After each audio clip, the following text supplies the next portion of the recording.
저는 평생 꽃을 좋아하며 살았습니다. 계절의 순리를 따라 정직하게 피어나고 조건 없이 자신의 가장 아름다운 모습을 내어주는 꽃처럼 살고 싶었죠. 그러다 제 인생에 나타난 화려한 꽃 같았던 그 남자와 결혼을 했습니다. 하지만 그 꽃의 뿌리에는 끔찍한 독이 숨겨져 있었고 그 독은 저를 좀먹고 있었던 것 같아요. 그걸 전 너무 늦게 알아차렸던 것 같고요. 머리부터 발끝까지 흠잡을 데 없이 다정하고 유능했던 그 사람의 가면 뒤에 어떤 추악한 진실이 숨겨져 있었는지, 그리고 그 모든 것을 알게 된 제가 그 대가로 무엇을 되돌려 주었는지 지금부터 제 이야기를 시작합니다. 저는 어렸을 때부터 꽃과 식물을 유난히 좋아했어요. 친구들은 연예인 좋아하고 아기자기한 거 좋아할 때 저는 꽃하고 식물에 관심이 정말 많았던 좀 특이한 아이였죠. 공부는 뒷전이었고 원예 잡지를 중고로 잔뜩 사서 보고 원예 관련 내용 스크랩하고 밖에서 놀 때도 들에 핀 꽃으로 작은 꽃다발을 만들어 보기도 하고요. 여러 꽃의 종류와 꽃말을 외우고 저만의 방식으로 꽃꽂이를 상상하며 놀기도 했습니다. 공부는 뒷전이었으니 성적은 당연히 좋지 않았습니다. 꽃 말고는 다른 공부에는 관심이 없었던 결과였죠. 결국 대충 성적에 맞춰 지방대를 갔는데요. 대신 회계학과를 갔습니다. 회계학과는 엄마가 갔으면 좋겠다고 하셨던 때예요. 그동안 공부도 잘 못하고 실망스러운 딸이었는데 이것조차 안 하면 제가 진짜 나쁜 자식이 될 것 같은 생각에 어거지로 들어갔던 것 같고 또 꾸역꾸역 자격증도 땄습니다. 그런데 결국 그 자격증 덕분에 꽤 좋은 회사에 취업하긴 했어요. 그때만큼 부모님이 행복해하신 걸 본 적이 없을 정도니 저도 좋았고 또 일단 먹고 살 길이 생겼으니 만족했습니다. 좀 일찍 취업을 했고 일은 나름 잘했던 것 같아요. 제가 너무너무 좋아했던 꽃이나 원예는 취미활동으로만 남겨두기로 했고요. 그렇게 그 회사에서 4년쯤 일했더니 일 잘한다는 얘기도 좀 듣고 남들보다 조금 빨리 승진도 할 수 있었습니다. 그러다가 회사가 다른 회사와 합병을 하게 되었습니다. 다른 회사 사람들이 들어와 섞이면서 오는 혼란이 꽤 컸고 한동안은 어수선했죠. 그런데 그 와중에 그 남자 최진우를 만났습니다. 사실 처음에는 그 남자에게 좋은 인상을 받지 못했습니다.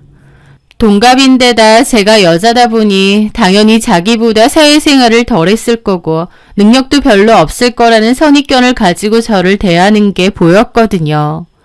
성격 자체가 남한테 가르치길 좋아하는 것 같았기에 썩 좋은 인상은 아니었는데 조금 같이 지내보니 또 나름대로 매력이 있는 성격이더라고요. 그리고 굳이 잘난 척을 하려고 해서가 아니라 나름 객관적으로도 꽤 잘난 사람이었구나 싶기도 한 겁니다. 학교도 유명한 명문대였고 심지어 그 학교를 수석으로 졸업했다고 하더라고요. 자격증도 많았고 들리는 소문에 의하면 집안도 꽤 괜찮다는 얘기가 있었고요. 또 자기 분야가 아닌데 법 같은 것도 아는 게 많고 책도 정말 많이 읽어서 모르는 분야가 없다고 했습니다. 저랑은 같은 부서에서 일을 한 것은 아니었지만 업무상 협의할 일이 종종 있다 보니 만나서 얘기를 나누곤 했는데요. 대화를 할수록 확실히 아는 게 많고 똑똑한 사람이구나 싶긴 하더라고요. 그렇긴 해도 별로 친하진 않았는데 회사 합병 후 반년 정도 있었을 때 전체 회식을 계기로 부쩍 친해지게 되었습니다. 어쩌다 보니 마주 앉게 되었고 이런저런 얘기를 나누게 되었는데 어쩌다 보니 꽃 얘기도 나왔습니다. 그런데 꽃에서도 아는 게 많더라고요. 요즘 파란색 장미가 인기던데 원래 자연에는 파란 장미 유전자가 없는 거 알아요? 과학자들이 인위적으로 유전자를 조작해서 만든 건데 꽃말도 원래는 불가능이었는데 지금은 기적으로 바뀌었대요. 꽃이라는 게 그 시대의 문화와 기술을 담아서 새로운 의미로 피어나는 게 아닌가 싶어요. 사람들이, 특히 남자들은 꽃에 돈 쓴다고 하면 사치라고 생각하는데 전 전혀 그렇게 생각 안 하거든요. 순간 왜 그랬는지 모르겠지만 눈물이 왈칵 쏟아졌고 그 남자에 대한 호감도 확 올라갔던 것 같아요. 지금 생각하면 겉만 번드르르하고 유치한 얘기지만 그때의 저는 그 남자에게 푹 빠졌던 것 같습니다. 그렇게 많은 대화를 나누며 친해졌고 그날을 계기로 연인 사이로 발전을 하게 되었습니다. 그렇게 5년을 연애한 후에 결혼을 했습니다.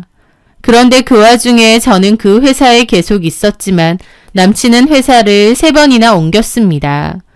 더 나은 커리어를 위해 옮기는 거라고 하고 어딜 가도 만족하지 않더라고요. 아마 자기 자신에 대한 프라이드가 정말 강한 사람이다 보니 마음에 드는 회사가 잘 없었나 보다 생각했어요. 그나마 한 회사에 입사한 지 4달 정도 됐을 때 결혼은 했습니다. 그런데 의아한 건 물론 짧게 다니긴 했지만 그래도 회사 생활을 계속했는데도 결혼식장에 전 직장 동료들은 물론 현 직장 동료들도 거의 안 온 거예요. 지인도 별로 없고요. 그래서 신랑 쪽은 한 6명 정도 있었고 그에 반해 저는 하객이 너무 많다고 제 하객이 신랑 쪽으로 가서 사진을 찍어야 했습니다. 별일 아닌데도 남편 딴에는 기분 상하고 자존심이 상했는지 나중에 결혼 사진 고를 때 앨범에서 그 사진을 빼자고까지 하더라고요. 나중에 보니 남편이 회사를 계속 옮기는 것도 인간관계가 엉망이라서 그런 이유가 컸습니다. 공교롭게 전 남편이 옮긴 회사 중 하나에 제 친구가 근무를 했는데요.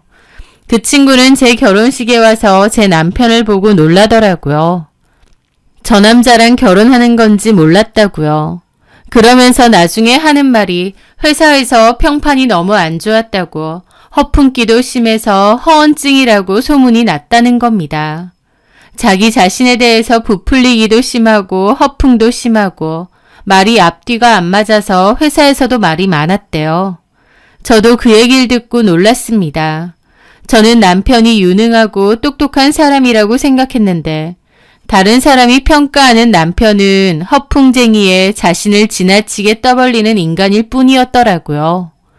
물론 그때는 내가 좋아서 선택한 사람이니 남들이 뭐라고 해도 신경 안 쓰겠다는 의지가 있었는데 지금 돌이켜보면 제가 남자 보는 눈이 정말 없었던 거죠. 그리고 결혼한 지 얼마 지나지 않아 남편과 시댁의 실체가 여실히 보이기 시작했습니다. 돌아가셨다던 시아버지는 다른 여자랑 눈이 맞아 도망가다가 차 사고로 내연녀와 함께 비명 행사하신 거였는데요. 물론 결혼 전에는 남편이 말을 안 하니 이런 사실을 전혀 몰랐고 결혼 후에 알게 되었습니다. 어쨌든 시아버지는 그렇게 돌아가신 거고 어머님 혼자 남편과 시누이를 키우셨다고 하는데요. 어머님은 아들에 대한 자부심과 사랑, 집착이 엄청난 분이었습니다. 그 시골에서 공부 잘해서 명문대를 간 아들이었다 보니 그 자부심이 하늘을 찔렀죠. 심지어 남편은 하늘이고 아내는 땅이라는 말을 직접 입 밖으로 하시는 분일 정도였습니다. 그 잘난 아들이 성격이 이상해서 한 회사에 1년 이상 다니지를 못하는 부적응자라는 걸 모르시는지 그저 자기 아들이 최고라고 하시는 분이었죠. 저는 그래도 결혼했으니 남편이 이제 좀 마음가짐이 달라지겠거니 했는데 제 어리석은 착각이었습니다. 결혼하고 딱 4개월 만에 그만두고 집에 들어앉더라고요. 재충전하는 시간을 갖겠다는데 제가 봤을 때는 그놈의 배터리 한 번도 제대로 써본 적이 없어서 방전은커녕 충전도 필요 없을 것 같은데 재충전이란 소리를 하더라고요. 여하튼 남편이 집에 들어앉으니 제가 전적으로 돈을 더 벌어야 했는데요.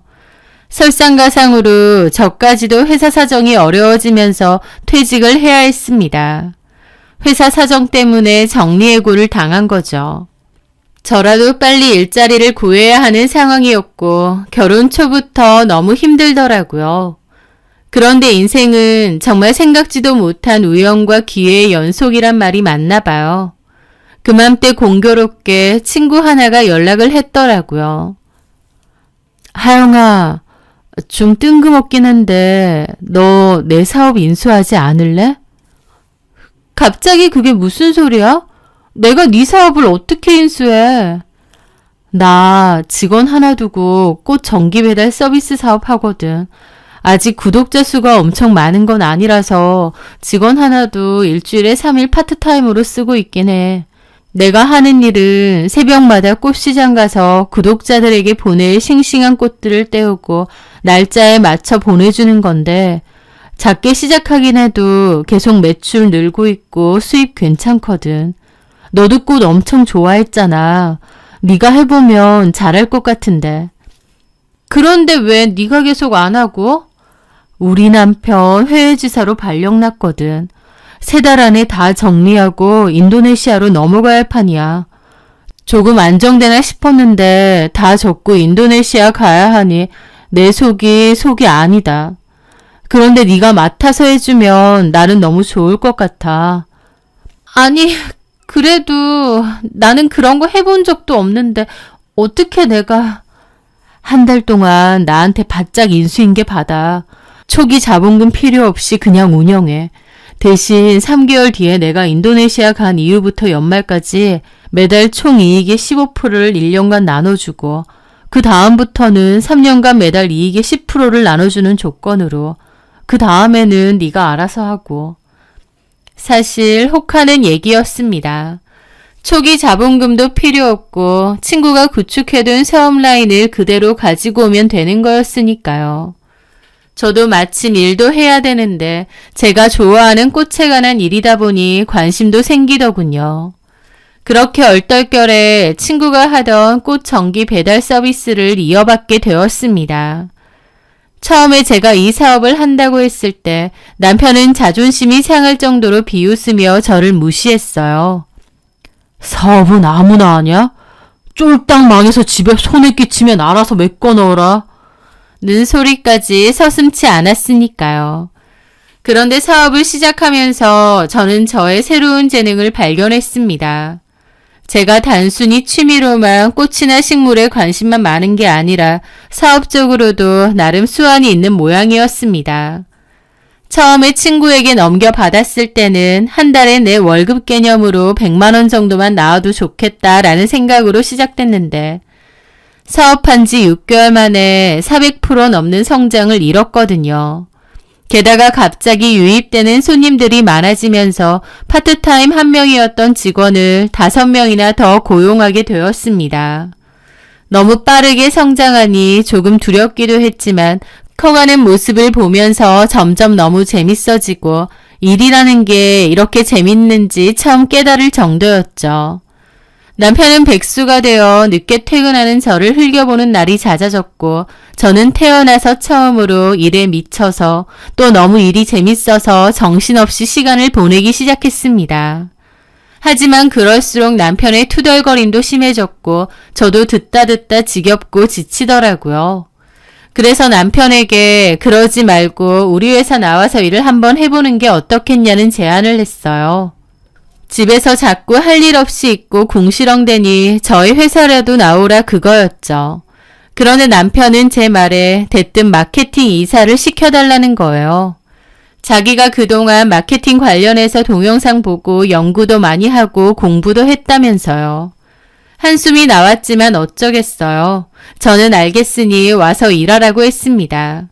작은 회사에 직함은 크게 중요치 않았고 어쨌든 나와서 일이라도 돕는 게 나은 상황 같았으니까요. 그렇게 남편도 저희 회사에 나오기 시작했습니다. 그런데 안에서 새는 바가지 바깥에서도 샌다고 남편과 가까이에서 일을 하기 시작하니까 그제야 남편의 본 모습이 눈에 보이기 시작하더라고요.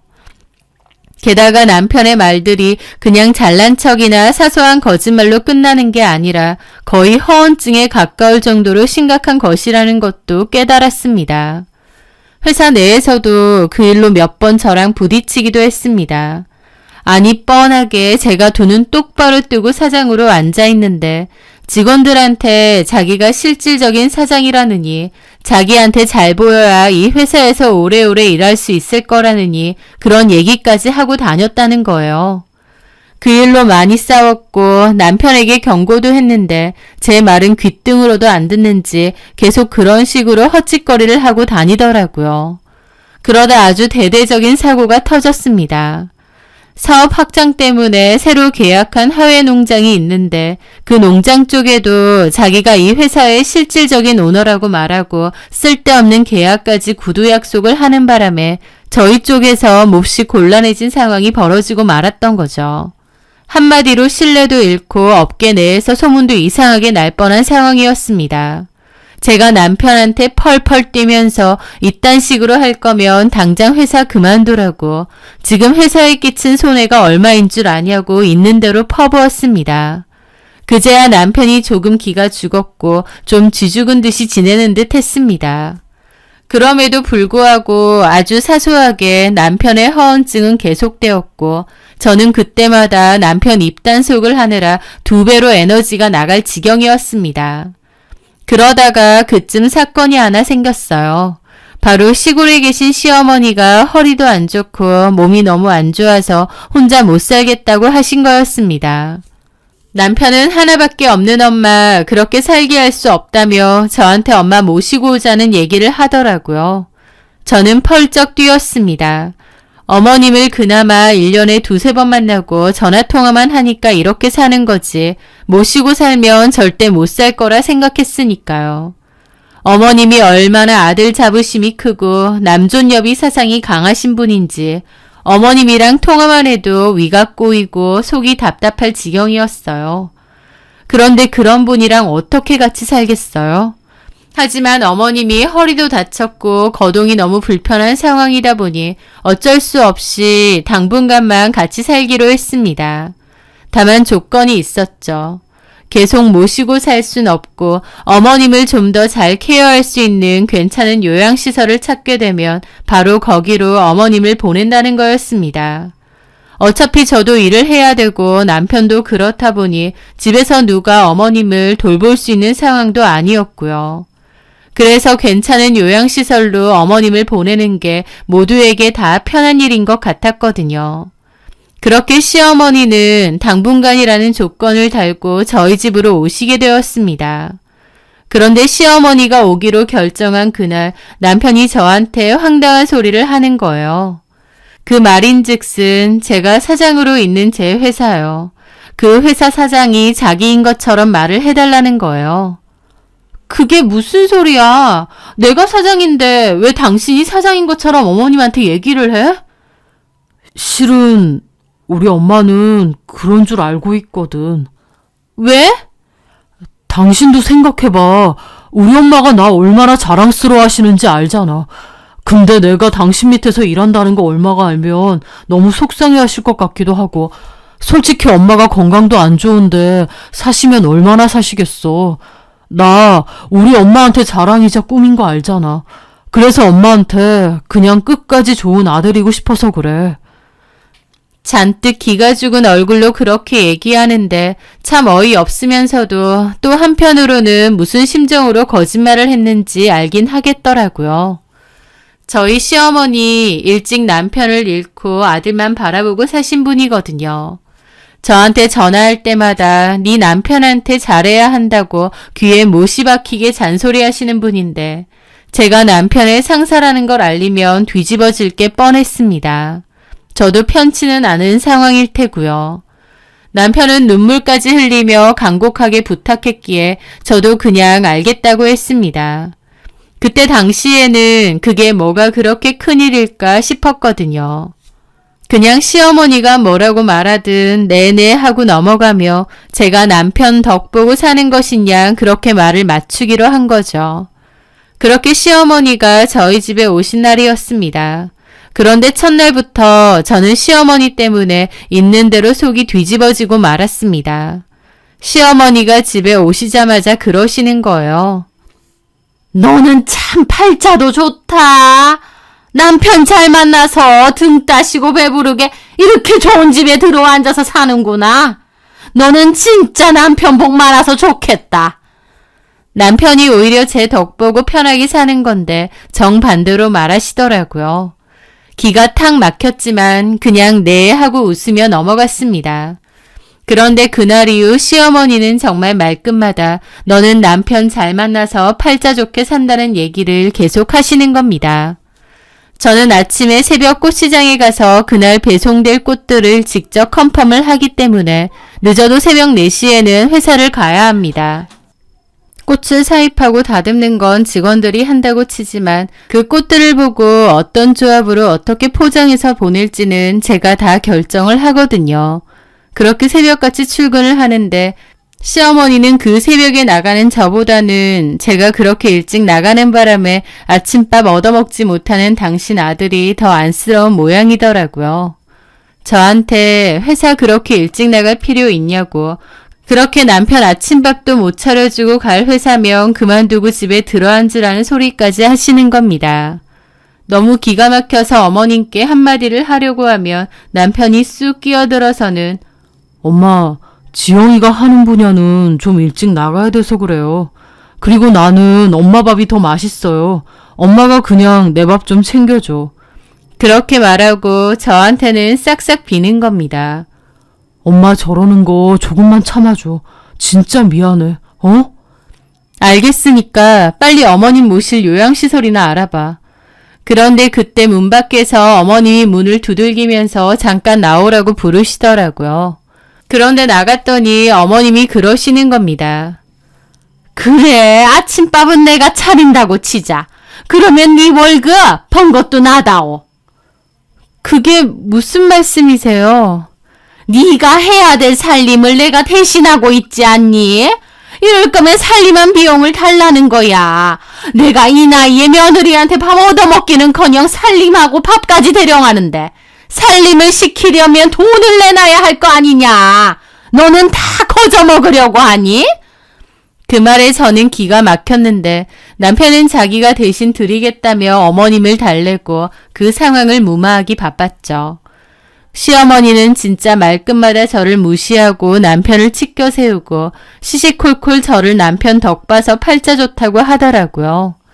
그런데 저도 또 그렇게 고분고분 참는 성격은 아니거든요. 그럴 때마다 할 말 했는데 그래서 시어머니 입장에서는 더욱 분하고 얄미우셨나 봐요. 그래서인지 더 그런 행동을 일삼으신 거죠. 세탁기에 넣어둔 빨래 중에 제 것만 다 빼서 밖에 쌓아두고 당신 것과 아들 것만 빤다던지, 부탁도 하지 않은 제 실크 블라우스를 세탁기에 냅다 놓고 돌려버려 망가뜨린다던지, 일부러 저 기분 나쁘게 만들고 물 먹으라는 행동을 하시는 겁니다. 저도 참고 참았는데 정말 못 참겠는 사건이 있었습니다. 사업이 점차 커지면서 눈코 뜰 새도 없고 주말도 명절도 없이 일을 해야 하는 상황이었습니다. 당연히 친정 부모님 생신이며 명절을 챙길 수 없는 상황이었죠. 물론 친정 부모님은 당신들 신경 쓰지 말고 저 하고 싶은 대로 하라고 무조건 밀어주셨습니다. 그럼에도 마음 한켠에는 계속 죄송하고 마음에 걸렸어요. 명절 때 못 가니 선물이라도 보내겠다는 생각으로 한우와 엄마 좋아하시는 한과를 미리 사놓았습니다. 엄마 아빠가 마침 이 근처에 오실 일도 있다고 하셔서 잠깐 들러서 들고 가시라고 했거든요. 그런데 시어머니가 그 꾸러미를 보고 저한테 퍼붓기 시작하는 거예요. 아이고, 잘하는 짓이다. 내 아들이 개고생해서 버는 돈인데 지 친정에 쓰는 건 아무렇지도 않은가 보네. 어머니, 그런 말씀 마세요. 이거 제가 번 돈으로 저희 부모님 해드리는 거예요. 어머님은 어머님 아들이 번 돈으로 저희 집에서 잘 드시고 잘 계시잖아요.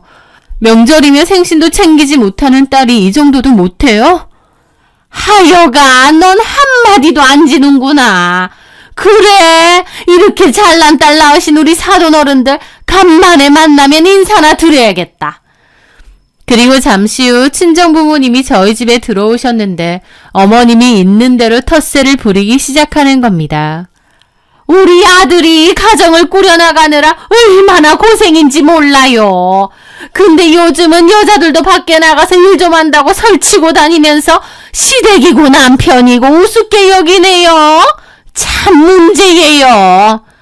저희 엄마가 당황스러운 눈빛으로 저를 흘낏 한번 보시더라고요. 제가 너무나 창피해서 엄마한테는 자초지종 말씀드리지 않았거든요. 그래서 저희 부모님은 대체 이게 무슨 소리인가 싶어 어리둥절한 얼굴로 보시는 겁니다. 저는 부모님께 다음에 말씀드린다고 한가 세트와 고기를 챙겨드릴 때였습니다. 그런데 그걸 안 입곱게 보고 있던 시어머니가 아유, 딸 자식이 준다고 그걸 냉큼 다 가지고 가십니까? 그게 다 사위 등골 뺀 거라는 것만 알고 드세요. 엄마가 깜짝 놀라면서 이렇게 물어보셨어요. 아니, 그게 무슨 말씀이세요? 딸이 저희 주려고 챙겨놓은 건데 그걸 왜 사부인께서... 참 염치도 없으시네. 그 부모의 그 딸이지 뭐야. 그러더니 자리에서 일어나서는 방으로 들어가 버리신 거예요. 친정부모님이 황당한 얼굴로 우뚝 서 계셨고 저는 인내심의 한계를 느꼈죠. 저는 일단 친정부모님께 짐을 쥐어 내보내면서 이렇게 얘기했습니다. 엄마 아빠 신경 쓰지 마시고 갖고 가서 맛있게 드세요. 나중에 다 말씀드릴게요. 그렇게 부모님을 내보낸 후 꺼다 놓은 보릿자루처럼 앉아있던 남편을 노려보며 딱 한마디 했습니다. 나 지금 어머님한테 다 얘기할게. 자기야, 왜 그래? 이제 더 이상 나도 못 참겠어. 내가 왜 이런 취급을 받아야 돼? 그러지 말고, 내가 얘기할게. 조금만 시간을 줘. 내일 엄마한테 바로 얘기할게. 남편이 정말 손이 발이 되게 빌면서 내일 얘기하겠다고 말을 하더라고요. 그래서 정말 마지막으로 남편에게 한 번 더 기회를 주기로 했습니다. 사실 밤새 한숨도 못 잤어요. 이게 화병인가 싶은 생각도 들고 아예 처음부터 단추를 잘못 끼웠다는 생각도 들더라고요. 그리고 다음날 회사를 나가는데 제가 회사 넘겨받고 나서 처음으로 뽑은 직원이 있거든요. 그런데 그 직원이 저한테 할 얘기가 있다는 겁니다. 대표님, 드릴 말씀이 있는데요. 뭔데 그래요? 중요한 일이에요? 새로 뽑은 CS 직원이요. 그만둔대요. 왜요? 갑자기? 그렇게 직원에게 듣게 되었는데 충격적이었습니다. 남편이 CS 직원을 가진 말로 꼬시고 있었던 겁니다. 그 CS 직원 입장에선 나이도 한참이나 많은 상사가 들이대니 질릴 대로 질린 거죠. 그 직원은 성희롱으로 고소할 생각도 있다더라고요. 그 직원 불러서 얘기를 들어보니 남편 한다는 말이 자기가 진짜 사장이고 저는 허수아비라면서 저랑 이혼하고 그 직원을 사모님 자리에 앉혀줄 거라느니 그런 소리까지 했다는군요. 그러면서 은근슬쩍 어깨 만지고 허리 만지고 그랬다는데 그 직원도 참다 못 참겠다고 그만두겠다고 하는 거였죠. 피가 거꾸로 솟는 것 같았습니다. 저는 당장이라도 남편에게 따지려고 했는데 남편이 그날 외근 갔다가 바로 퇴근하기로 한 날이라 회사에 없었어요. 그렇게 저는 집으로 갔습니다. 집에는 아무도 없더라고요. 저는 참담한 심정으로 식탁 의자에 앉아 있었습니다.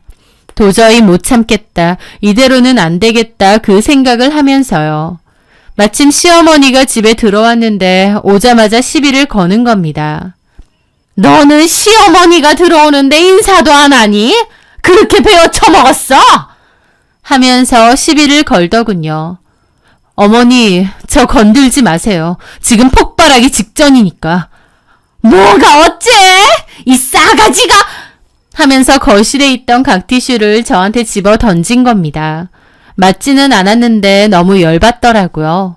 저는 벌떡 일어나 앞에 있던 컵을 바닥에 집어 던졌습니다. 와장창하며 개박살 소리가 났고 시어머니는 제가 미쳤냐며 소리를 질렀죠. 저는 방 안으로 들어가 사업자 등록증, 아파트 등기증 가지고 와 앞에 던졌습니다. 너 미쳤냐? 예, 미쳤습니다. 어머님 아들 같은 인간하고 살다 보니 속이 뒤집어지고 미치기 딱 좋네요. 툭하면 잘난 아들 어쩌고 그러셨죠. 이거 보세요. 어머님 잘난 아들 저한테 얹혀 사는 신세예요. 이 집도 제 거고 회사도 제 회사고요. 어머님 아들 쥐뿔 능력도 없어 저한테 빌붙어 살고 있었던 거예요. 뭐라고? 제가 참고 참아줬는데 회사 신입 직원한테 사모님을 시켜주니 이혼을 하니 어쩌니 개수작까지 부렸더라고요. 외도까지 저지르려고 한 거죠. 저 더 이상은 못 참겠네요. 어머님 그 잘난 아들 반품할 테니까 도로 데리고 가세요. 말도 안 돼. 여기가 왜 네 집이야? 여긴 내 아들 집이야. 어머님 아들 회사 하나를 1년도 못 다녔어요. 툭하면 그만두고 그 와중에 허언증까지 있다고 안 좋은 소문 다 났습니다. 쥐뿔도 뭣도 없는 인간, 내가 결혼했으니 참고 살자 생각하면서 제 회사에서 일도 시키고 데리고 살았는데 더 이상은 못 참겠네요. 나가세요. 어머님 아들도 이 집에 더 이상 못 들어오게 할 겁니다. 저는 눈이 돌아 시어머니를 무작정 밖으로 내보내버렸습니다. 그때 저는 정말 미칠 것 같았거든요. 집 밖에서 시어머니가 고래고래 소리를 질렀지만 그러거나 말거나 음악을 크게 틀고 바닥에 깨진 컵도 청소를 했습니다. 그리고 박스를 있는 대로 꺼내 남편 물건을 쓸어 담았습니다.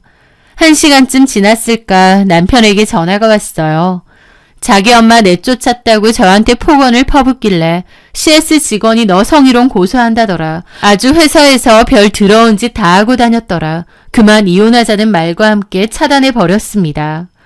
곧이어 집 밖에서 비는 소리와 함께 문을 두들기는 소리가 들렸지만 저는 조금도 망설이지 않고 바로 경찰에 신고해 버렸습니다. 부부 사이라고 해도 폭언과 함께 문을 부술듯이 두드리는 것은 명백한 가정폭력이자 소란행위라고 하더라고요. 그리고 다음날 바로 변호사를 통해 이혼소송을 진행했습니다. 그 와중에 그 CS 직원은 남편을 성희롱으로 고소한 모양이고 그러는 과정에서 저랑 이혼할 거라느니 참고 사는 거라느니 너랑 결혼해서 사모님 시켜준다느니 하는 진술도 다 나왔죠. 게다가 남편은 경제적인 활동도 제대로 하지 않았고 막무가내로 시어머니까지 모시고 살게 만든 것 등 이혼 기책 사유가 명백했기에 소송은 일사천리로 진행되었습니다. 소송장을 받은 남편은 완전히 이성을 잃고 제 회사까지 찾아와 난동을 부렸습니다. 하지만 직원들과 1층 건물 경비 아저씨께 매몰차게 끌려 나가다시피 쫓겨났죠. 시어머니도 몇 번 찾아왔었는데 남편보다는 좀 더 격렬하게 나오시더라고요. 저더러 자기 아들 인생 망친 악독한 년이라는 소리하고 난동을 피우는 겁니다. 그러면서 소금까지 뿌리길래 업무 방해와 명예훼손으로 가차없이 경찰에 신고를 했습니다. 결국 자기 엄마가 경찰에 잡혀가 영락없이 처벌받을 것 같으니 그제야 남편에게서 다시는 나타나지 않을 테니 경찰에 선처만 좀 구해달라는 비굴한 문자가 오더라고요.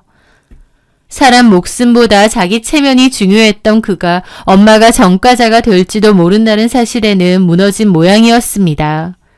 저는 그가 베풀어달라는 마지막 인정을 베풀어주기로 했습니다. 그 마지막 인정으로 그들과의 그 모든 악연을 완전히 끊어내고 싶었거든요. 그 모든 소송이 끝나고 얼마 지나지 않아 그들의 소식을 듣게 되었습니다. 세상에서 제일 잘난 줄 알았던 아들이 사실은 아내에게 빌붙어 살던 허언증 환자에 바람 피우려다 실패하고 쫓겨난 처지라는 걸 알게 된 전시모는 충격과 분노에 결국 자기 화를 못 이겨 풍으로 쓰러졌다고 하더라고요. 몸 한쪽을 제대로 쓰지 못하는 처지가 돼서도 병상에 누워 아들 탓, 며느리 탓을 하며 성질을 부리는 통에 병원에서는 아무도 가까이 하지 않는 왕따 환자가 되었다는 얘기가 풍문에 흘려들어왔습니다. 남편은 다른 회사에 취업했다는데 그 성격에 오래 가겠나요? 6개월도 안 돼서 그만두고 아르바이트를 전전한다고 하고요. 어쨌든 저는 제 인생을 좀먹던 두 사람을 완벽하게 떨궈냈습니다. 제 지난 결혼 생활은 비록 끔찍했지만 그 끝에서 저는 소중한 교훈을 얻었습니다. 진정한 행복은 남에게 기대는 것이 아니라 스스로의 두 발로 단단히 서 있을 때 비로소 시작된다는 것을요. 끝까지 사연 시청해 주신 분들께 감사드립니다.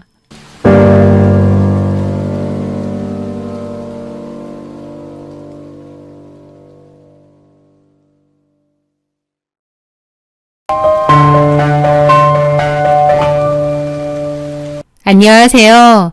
저는 올해 38살 작은 중소기업에 다니는 평범한 여자입니다. 저는 학창시절 공부는 제법 잘하는 편이었지만 졸업할 때쯤 아버지 사업이 크게 기울면서 대학 진학을 포기해야 했어요. 고등학교를 졸업하고 바로 사회생활을 시작했고 악착같이 돈을 모아 2년제 야간대학을 겨우 마쳤습니다. 그리고 한 중소기업에 입사하게 됐죠. 남들 보기에 크고 그럴듯한 회사는 아니지만 저를 사회의 일원으로 받아준 고마운 직장이었고 규모가 작긴 하지만 내실 있고 탄탄한 회사였습니다. 회사 생활이라는 게 다 그렇듯 힘들고 지칠 때도 많았지만 그 중에서도 제게 유독 힘이 되어주는 사람이 한 명 있었는데요. 저보다 9살이 많았던 대리님이었죠. 이름은 오성환이었는데 특별히 인물이 좋거나 회사 내에서 능력이 출중해서 인정받는 그런 사람은 아니었습니다. 하지만 성격이 정말 좋았고 넉살도 있는 편이고 무엇보다 늘 저를 잘 챙겨주고 배려해주는 사람이었어요. 당연히 저도 그 대리님에게 고마움을 많이 느끼고 또 내적 친밀감이 있었죠. 회사에 좀 짓궂은 부장님이 계셨는데 선 넘는 장난도 잘 치셨거든요. 그러면 저는 어쩔 줄을 몰라 했는데 그런 것도 중간에서 웃으며 제가 곤란하지 않게 잘 막아주시고 제가 하는 일에 실수가 있을 때도 나서서 자기 일처럼 도와주시기도 했습니다. 그리고 제가 커피를 안 마신다고 평소에 차를 즐긴다고 했더니 여러 가지 차 티백을 사서 업무 중 마시라며 저에게 선물을 주기도 했습니다. 그것뿐만 아니라 집에 갈 때 종종 방향이 같다면서 저를 태워주실 때도 많았죠. 그때는 저도 어렸기에 오대리님의 자상함에 어떤 다른 의도가 있다는 생각은 들지 않았습니다. 제가 어린 나이에 사회생활을 시작한 거다 보니 여동생 같은 마음으로 짠하고 안쓰러워서 잘 챙겨주신다고 생각했거든요. 언제 한번 단단히 신세를 갚아야겠다고 마음먹은 저는 월급날 대리님에게 밥을 한번 대접하겠다고 했죠. 그 대리님은 자기가 뭘 했다고 밥을 먹겠냐며 그리고 어떻게 저한테 얻어먹겠냐며 손사래를 쳤지만 제가 끝까지 우겨서 식사를 하게 되었습니다. 그렇게 분위기 좋은 식당에서 밥을 먹으며 이런저런 대화도 나누게 되었습니다. 내가 사줘야 되는데 현정 씨 덕에 이렇게 좋은 데서 밥도 다 먹네. 저야말로 대리님 덕분에 오랜만에 이런 것도 먹는 거죠. 실은 예전엔 저희 집도 이런 곳에 자주 외식하러 다녔는데 저희 아빠 사업이 어려워진 뒤로는 상상도 못할 일이 됐거든요. 저는 제 집안일에 대해서 남한테 말하는 법이 없었는데 그날 분위기 때문이었는지 저도 모르게 대리님에게 그런 얘기를 했습니다. 그런데 제 얘기에 그 대리님도 놀라더니 그러시는 거예요. 현정 씨도 나랑 집 사정이 비슷한 것 같네. 그래서 내가 현정 씨한테 더 마음이 갔나 봐. 실은 우리 집도 그렇거든.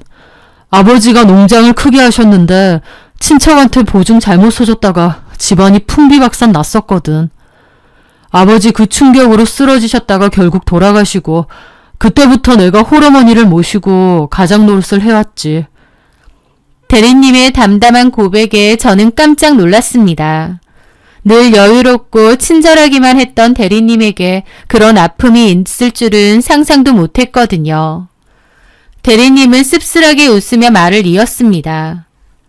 그런 일을 겪어서 그런지 돈 많이 벌고 이런 것보다 성실하게 하루하루 벌어서 가족들하고 오순도순 행복하게 사는 게 내 꿈이야. 사내 자식이 꿈도 배포도 없냐고도 하지만 그런 일을 겪고 나면 가족만큼 중요한 게 없다는 걸 깨닫게 되거든. 라고 얘기하더라고요. 그 순간 저는 그 사람이 착한 직장 상사가 아니라 나와 비슷한 아픔을 가진 그래서 서로를 이해해 줄 수 있는 사람처럼 느껴졌습니다. 우리는 그날 많은 대화를 나눴고 훨씬 더 가까워졌죠.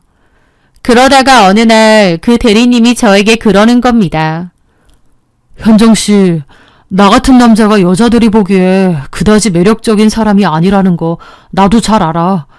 그런데 현정 씨는 나한테 늘 친절하게 대해줘서 참 고마웠어.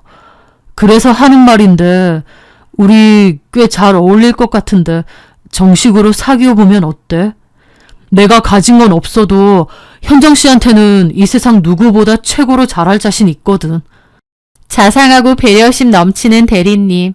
저도 대리님을 인간적으로 참 좋아하고 친하게 지내기는 했지만 결혼 상대로는 생각해 본 적이 없었습니다.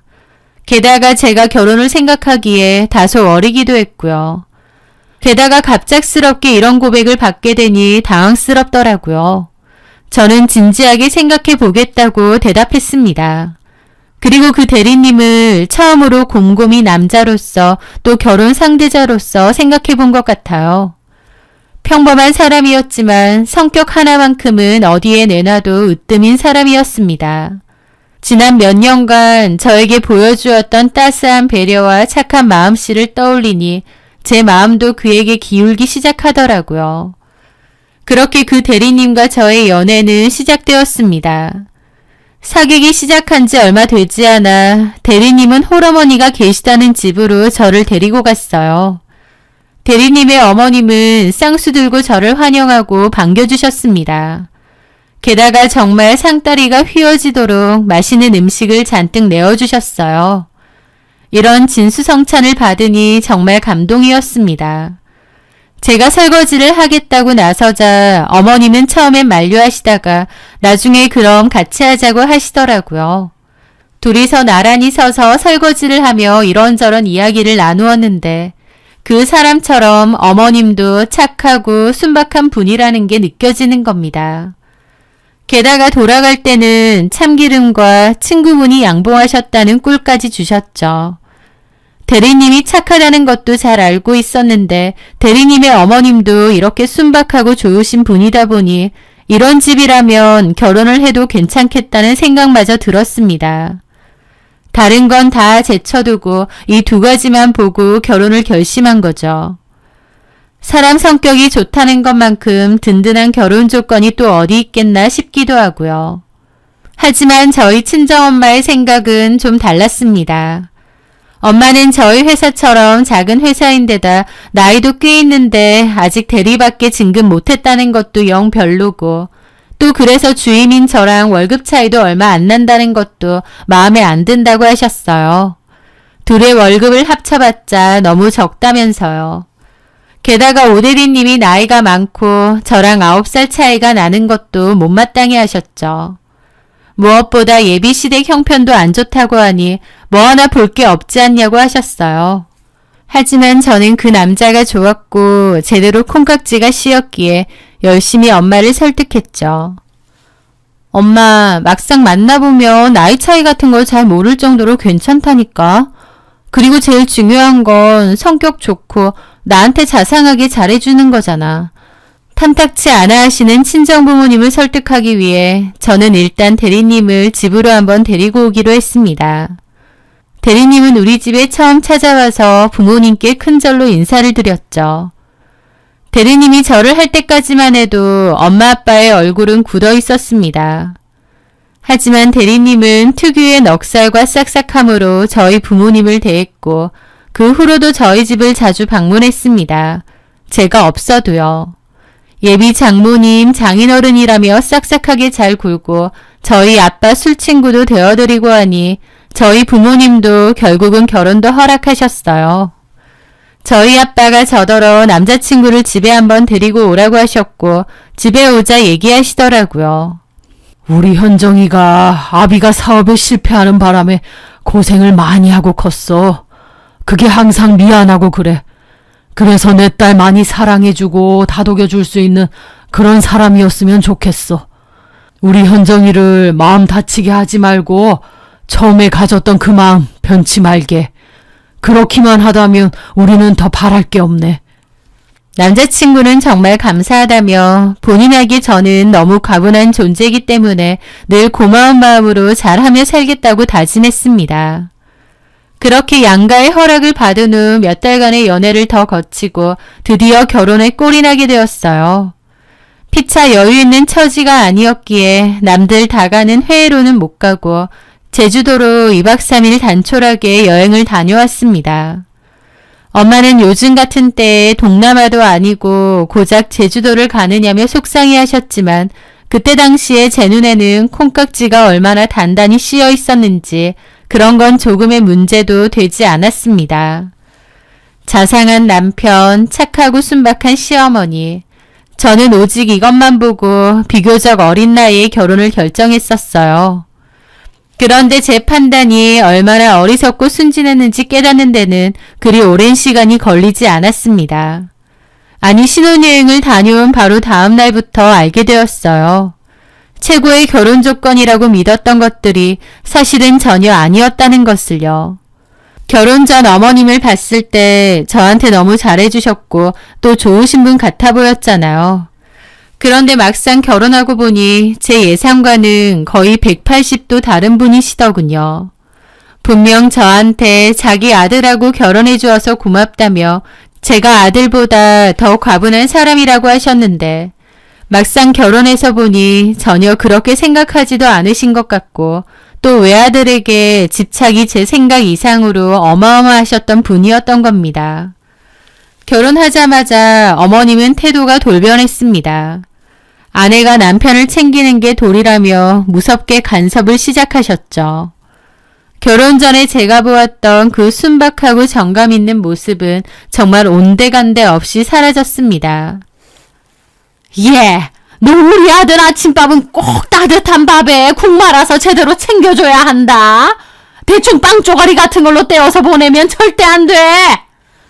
이것이 신호탄이었습니다. 하루에 한두 번은 꼭 전화를 하셔서 아침은 뭘로 챙겨 먹었냐, 옷은 깔끔하게 다려서 입혀보냈냐 등등 무슨 유치원에 아이 보낸 엄마처럼 아들 걱정을 늘어놓으시는 거예요. 거기다가 더 힘든 것은 저희 신혼집이랑 어머님 댁이 그리 가까운 거리도 아닌데 일주일에 서너 번씩은 연락도 없이 신혼집에 들이닥치시는 것이었습니다. 비밀번호도 남편한테 알려달라고 해서 막무가내로 열고 들어오시는 거죠. 그리고 오시면 제 허락도 받지 않고 냉장고 문부터 활짝 열어 젖히시는 겁니다. 냉장고 검사를 하시는 거죠. 냉장고에 먹을 게 이것밖에 없는데 도대체 우리 아들 끼니를 어떻게 챙겨 먹이는 거냐? 너 우리 아들 밥은 해 먹이는 거냐? 어머님, 저도 회사 다니잖아요. 집에서 밥 먹는 날보다 밖에서 먹는 날이 더 많아요. 저녁도 회사에서 가볍게 먹고 오거나 하는 날도 많고요. 식재료 이것저것 많이 사다 놓으면 결국 다 상하고 버리게 돼서 일부러 안 사놓은 것도 있어요. 필요한 건 틈틈이 마트에 들러서 사다 먹으니까 걱정하지 마세요. 하지만 어머님은 제 말을 듣는 둥 마는 둥 궁시렁거리며 우리 아들 밥 똑바로 챙겨 먹이라는 불만을 끊임없이 터뜨리셨어요. 그것뿐인가요? 회사 식사 보니까 너무 형편없더라면서 저한테 도시락 싸주라는 소리까지 하시는 겁니다. 물론 저는 못하겠다고 했고 그 일로 어머님과 감정 싸움이 있었어요. 게다가 더 황당한 일도 있었습니다. 새벽 5시쯤 자고 있는데 어머님이 갑자기 전화를 하시더군요. 아가, 네 남편 어젯밤에 술 많이 마셨던데 얼른 북엇국이라도 끓여서 먹여라. 너도 출근해야 되니까 지금 일어나서 준비해도 시간이 모자라겠다. 아니, 근처에 사시는 것도 아닌 분이 저희 남편 어제 술 마신 건 어떻게 하시고 새벽부터 전화를 하시는 건지.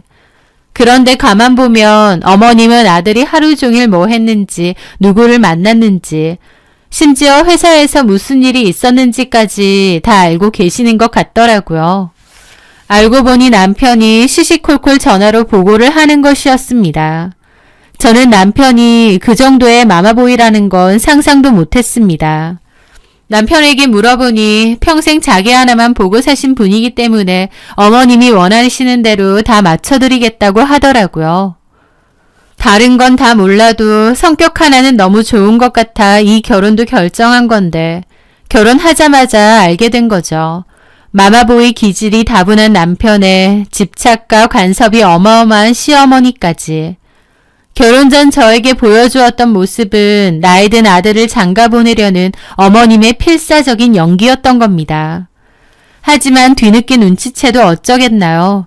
내 팔자련이 생각하고 최대한 지혜롭게 대처하며 살기로 결심했습니다.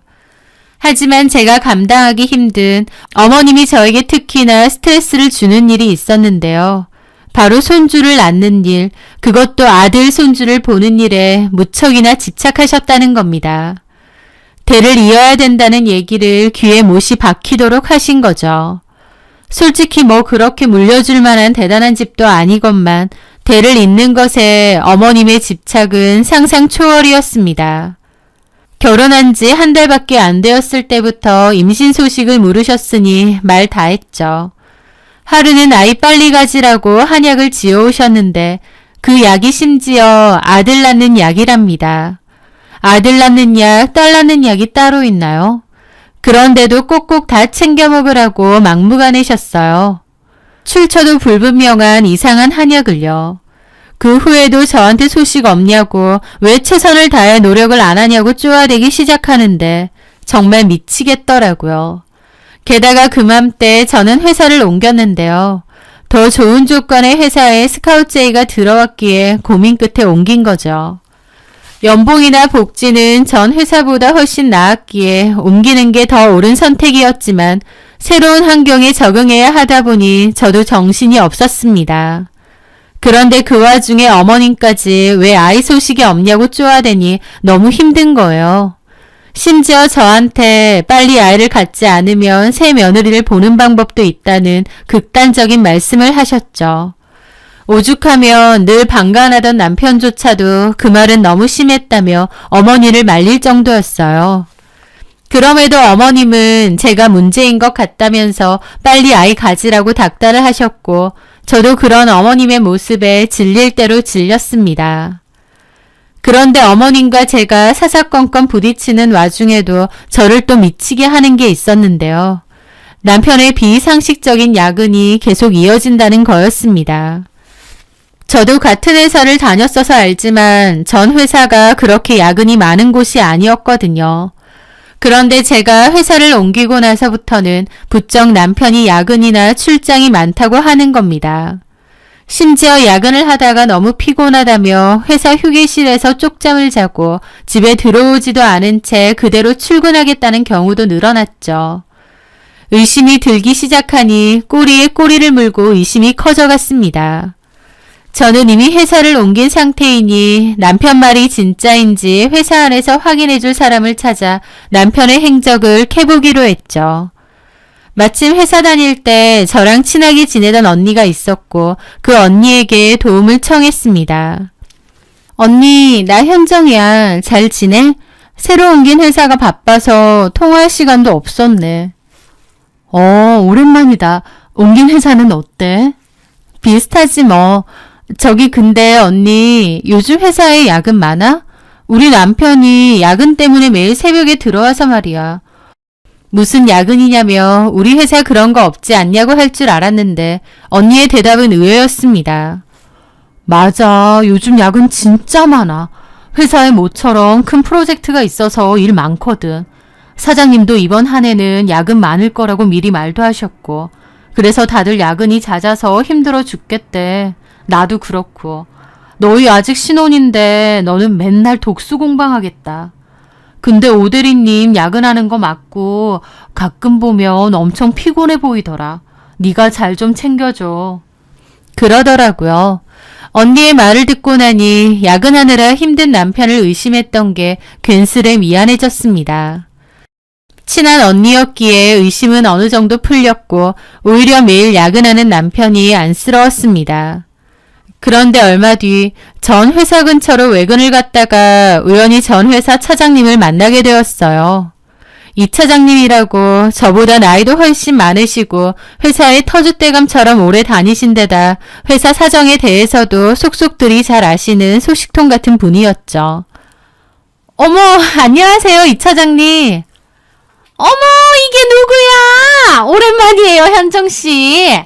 옮긴 회사는 어때요? 그럭저럭 다닐만 해요. 에이, 얼굴은 훨씬 좋아 보이는데 옮긴 데가 좋긴 좋나 보다. 아휴, 나도 옮기고 싶은데 이제 나이도 많고 글렀지 뭐. 하긴 요즘 좀 힘드시죠. 야근도 너무 많다고 하고. 그런데 그 말에 그분은 어리둥절해 하더라고요. 무슨 야근요?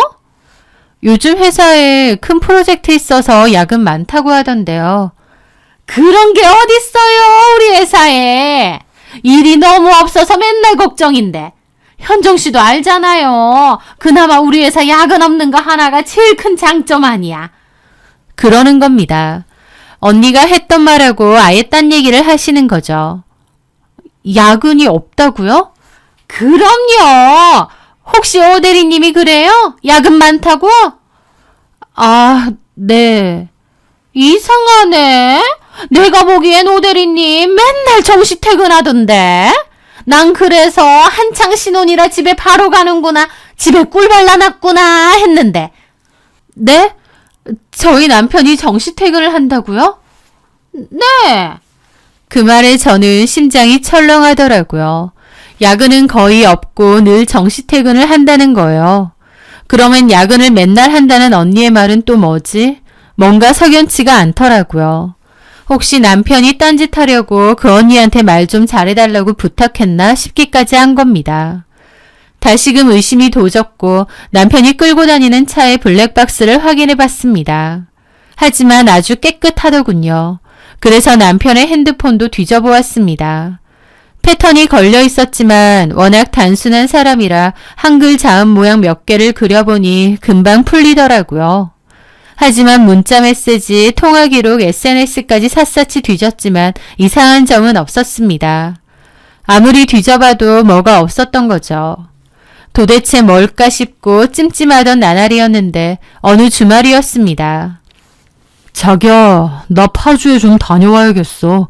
친한 친구 아버님이 갑자기 돌아가셨대. 워낙 친한 친구라서 같이 있다가 발인까지 보고 올 생각이야. 우리 아버지 돌아가셨을 때도 이 친구가 와서 내내 곁에 있어줬거든. 친한 친구 누구? 나도 대강 다 알잖아. 우리 결혼식도 왔었어? 아, 결혼식 못 왔던 친구야. 고향 살다가 얼마 전에 파주로 이사 간 친구인데 하여튼 엄청 친했던 친구 있어. 그럼 다녀올게. 뭔가 찜찜하던 차에 상갓집까지 간다고 하니 더 이상하더라고요. 하지만 상갓집 간다고 했는데 설마 싶은 생각으로 말았습니다. 그런데 그날 새벽녘 제 핸드폰이 요란하게 울리는 바람에 잠에서 깼습니다. 처음에는 또 시어머니려니 했는데 지역번호가 다른 거예요. 이 새벽에 뭐지 싶어서 받아봤죠. 오성환 씨 가족분 되시죠? 여기는 병원인데요. 오성환 씨가 교통사고 당하셔서 지금 병원에 계시거든요. 심장이 철렁 내려앉았죠. 갑자기 남편이 교통사고를 당했다는 거예요. 이 시간에요. 네? 사고라뇨? 정말 저희 남편 맞나요? 경찰은 남편이 신원을 확인했다고 하면서 최대한 빨리 병원으로 와달라고 하더라고요. 너무 황당했지만 일단 병원이라고 하니 급하게 차를 끌고 갔습니다. 그렇게 가보니 남편은 응급실에 누워있는 거예요. 의식이 없는지 눈을 감은 채 미동도 없었죠.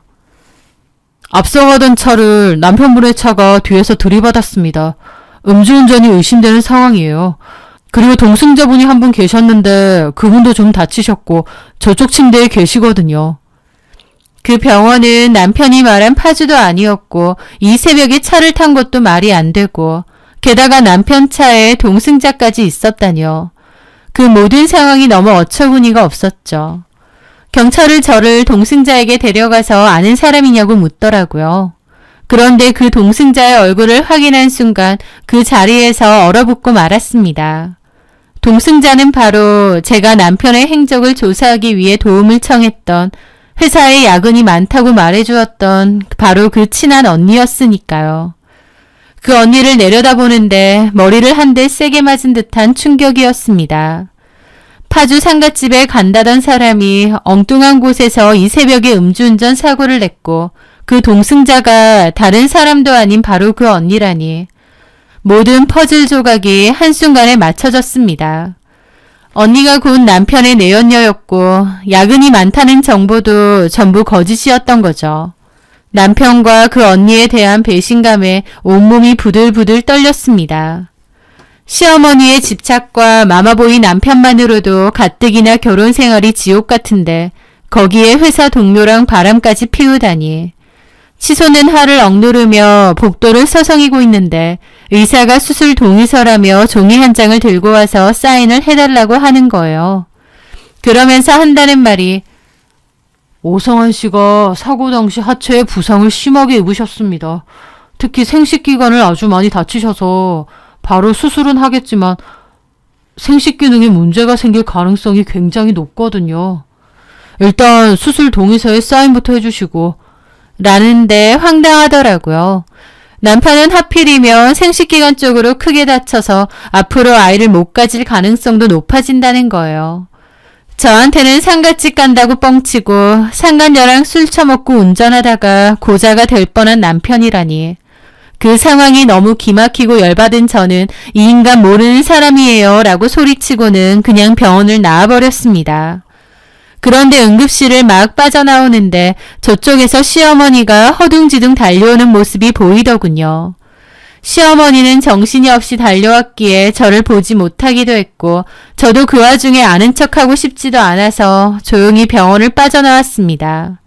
집으로 가는 내내 이 황당한 상황을 떠올렸습니다. 아마 수술 동의서는 시어머니가 작성했을 것 같은데 그렇게 손주 노래를 부르셨는데 그 귀한 외아들이 아이를 가질 수 없는 몸이 되어버렸다는 것을 알게 된 시어머니의 반응이 어떨지 참 궁금하더라고요. 배신감에 치가 떨리면서도 한편으로는 찹씁쓸하기도 하고 하지만 그 후 남편을 더 이상 찾아갈 마음은 없었습니다. 고자가 됐든 말든 그 인간 꼴은 더 이상 보고 싶지 않았거든요. 남편은 짧지 않은 기간 동안 병원에 입원해 있다가 퇴원했습니다. 그리고 경찰 조사가 마무리되면서 남편이 음주운전으로 사고를 냈다는 것이 명백한 사실로 밝혀졌고 피해자에게 막대한 보상금을 물어주어야 했죠. 시어머니는 결국 본인의 집과 얼마 안 되는 땅까지 팔아 보상금을 마련했습니다. 그리고는 자기는 이제 집이 없으니 이제부터 우리 집에서 같이 살아야 된다고 선언하시는 거예요. 저는 콧방귀를 꼈죠. 그러시든지 말든지 마음대로 하세요. 저랑 이제 아무 상관 없으니까. 저 이혼할 거예요. 그리고 남편에게 그동안 쌓였던 모든 말을 쏟아냈죠. 그동안 잘도 속이고 그 언니랑 바람을 피워. 진짜 지저분하고 역겹다. 깨끗하게 이혼하자. 저는 남편에게 이혼을 통보했습니다. 불륜 저지르다가 사고 쳤으니 솔직히 할 말 전혀 없잖아요. 그런데도 어머님의 반응은 정말 황당했습니다. 이 못된 것이 네 남편 다치고 돈까지 다 날리고 나니까 이제 와서 이혼을 하자고 하냐? 네가 우리 집에 들어오고 나서 교통사고가 나지를 않나? 너 때문에 우리 집안이 아주 망한 거야. 저 때문에 집안이 망했다는데 저도 가만히 있을 수는 없었죠. 어머님, 말은 똑바로 하셔야죠. 집이 망하게 생긴 건 저 때문이 아니고요. 어머니 아들이 바람나서 상간녀 태우고 음주운전하다가 사고 내서 그런 거예요. 누구한테 덮어 씌우는 거예요. 그렇게 저는 그날 어머님에게 하고 싶은 말 다 했고 크게 싸웠습니다. 그리고 집에서도 나갔죠. 그 진흙탕 싸움일 거라 생각했는데 놀랍게도 남편은 순순히 이혼에 응하겠다고 했습니다. 저는 소송 이혼까지 생각했는데 그럴 필요 없이 협의 이혼으로 하기로 했죠. 저는 바로 위자료도 요구했습니다. 남편은 위자료도 버텨봤자 괜히 소송 비용까지 떠안게 될 것이라고 생각했는지 위자료도 순순히 내주더군요. 그리고 저는 상간녀인 그 언니에게도 위자료 청구 소송을 하겠다고 엄포를 놓았는데 남편은 상간녀가 물어줘야 할 위자료까지 전부 대신 물어주었습니다. 돈도 없는 집안에서 위자료를 이렇게 착착 내주는 걸 보니 하루라도 빨리 이혼시키고 싶다는 뜻이구나 싶더라고요. 그래서 그 내막이 궁금해서 이 차장님에게 연락을 해서 물어봤는데 그 이유를 정확히 알게 되었죠. 현정씨 마음고생 많지? 세상에 어떻게 오대리랑 성대리랑 그럴 수가 있어? 미친 거 아니야? 게다가 성대리가 오대리 애를 임신했고 그것 때문에 현정씨랑 오대리랑 이혼했다는 소문이 파다하더라고. 근데 웃긴 게 그것들 뻔뻔하게 얼굴 잘 만들고 다닌다? 그 얘기를 들으니 알겠더라고요. 남편이 사고로 인해 고자가 되었는데 그 와중에 그 상간녀는 임신을 했다 보니 시어머니 입장에선 옳다쿠나 한 거였습니다. 아마 시어머니는 하늘이 도왔다고 생각했을 거예요. 그래서 저와의 이혼을 서두르고 남편과 그 언니를 재혼시키려 한 거였던 거죠. 그 이야기를 들은 저는 씁쓸해야 마땅하잖아요. 저는 결국 이혼하고 그것들은 재혼하고 아이 낳고 살 거니까요. 그런데요, 이 차장님이 뒤이어 어떤 말을 해주더라고요. 그 얘기를 듣는데 저도 모르게 깔깔깔 웃음까지 나왔습니다. 제가 왜 웃음이 터졌는지는 그 이유가 있었죠. 어쨌든 그 모든 이혼 절차가 마무리되었고 전 남편과 저는 남남이 되었습니다. 한때 제 회사 생활을 도와주던 은인 같던 사람. 하지만 지금은 제 뒤통수를 치고 저한테 엄청난 배신을 선사한 생각만 해도 최악인 인연이 되었죠. 저는 위자료 다 받고 이혼했고 새 회사 다니면서 바쁘게 살았습니다. 그렇게 시간은 흘러 2년 정도 지났을까요? 외근 갔다가 정말 우연하게도 전 남편을 보게 되었습니다. 그 인간은 그 언니랑 재혼해서 애 낳고 산다고 했던 것 같았죠. 전 남편도 저를 알아봤고 괜히 잘 살았느냐 아는 체를 하더라고요. 저는 너무 잘 지낸다고 당신도 애 키우면서 잘 지내느냐 하니까 뭐 그렇다고 하더라고요. 그 말에 제가 이 얘기는 해주었습니다. 참, 근데 혹시 이런 말 알아? 불륜도 습관이라는 거. 그래서 정상적인 부부관계가 아니라 불륜관계에서 태어난 아이는 꼭 친자검사를 해봐야 한대. 한번 유부남 만난 여자가 꼭 당신 한 사람만 만났을 거라는 보장이 어디 있겠어. 무슨 말인지 이해하지? 전 남편은 제 말에 미친 거 아니냐며 펄쩍 뛰더라고요. 하지만 저는 그냥 그렇다고 하더라. 확실해서 나쁠 것 있느냐 한마디 던지고 자리를 떠났습니다. 나갈 때 보니 전 남편은 심각한 표정이더라고요. 지도 뭔가 걸리는 게 있는지. 사실 제가 이 차장님에게 듣고 깔깔 웃음을 터뜨린 이야기가 뭐냐면요.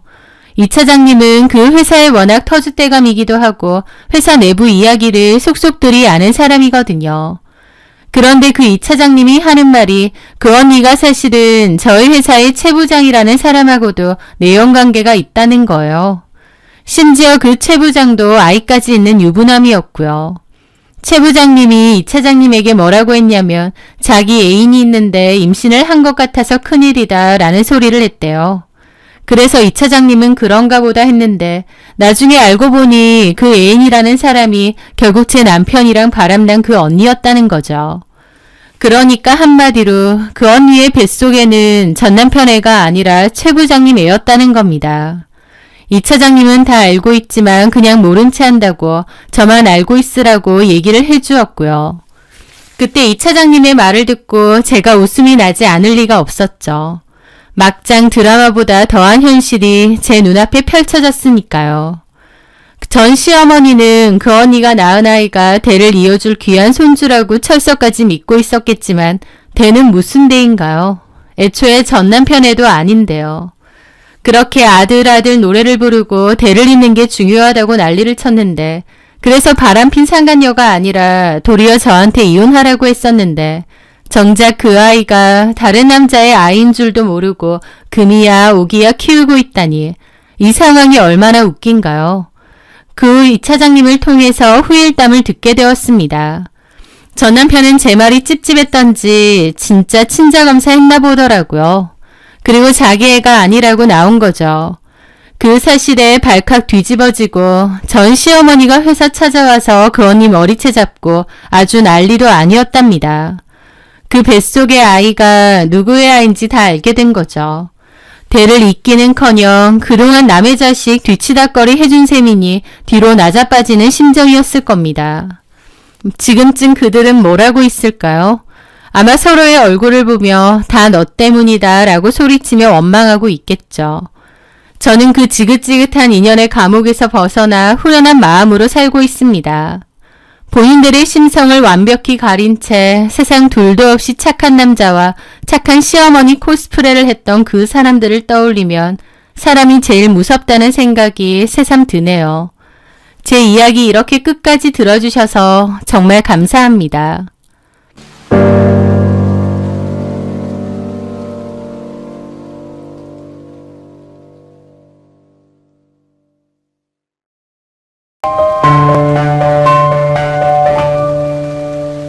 여느 때와 다름없던 평범한 날, 저는 한창 오후 업무로 정신없던 시간이었는데요. 모르는 번호로 전화가 한 통 걸려왔습니다. 처음엔 광고겠거니 하고 무시했는데 잠시 후 문자가 한 통 오더라고요. 보니까 박진우 씨 일로 통화 좀 하고 싶은데요. 라고 온 겁니다. 박진우는 제 남편입니다.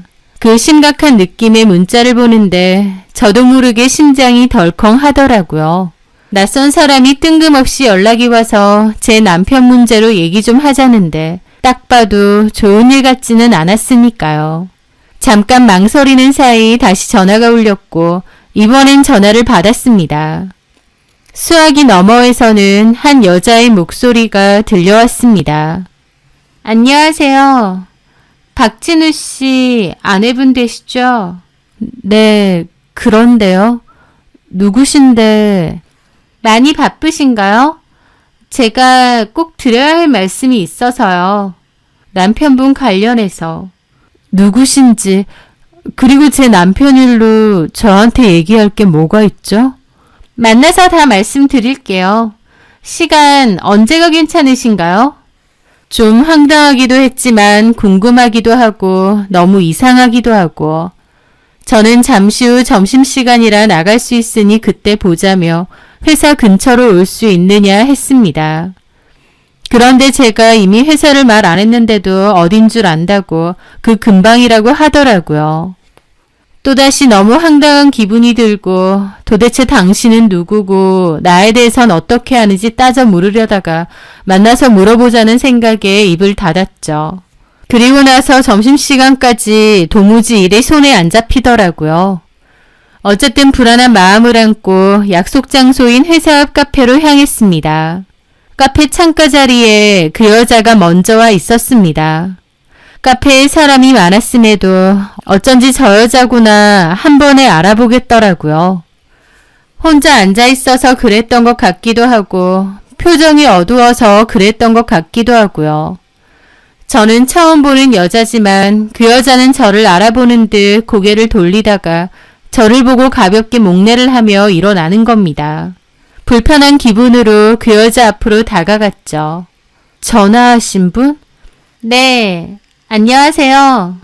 저는 그 여자를 위아래로 한번 훑어봤습니다. 저랑 나이가 엇비슷한 것 같았죠. 일단 자리에 앉았습니다.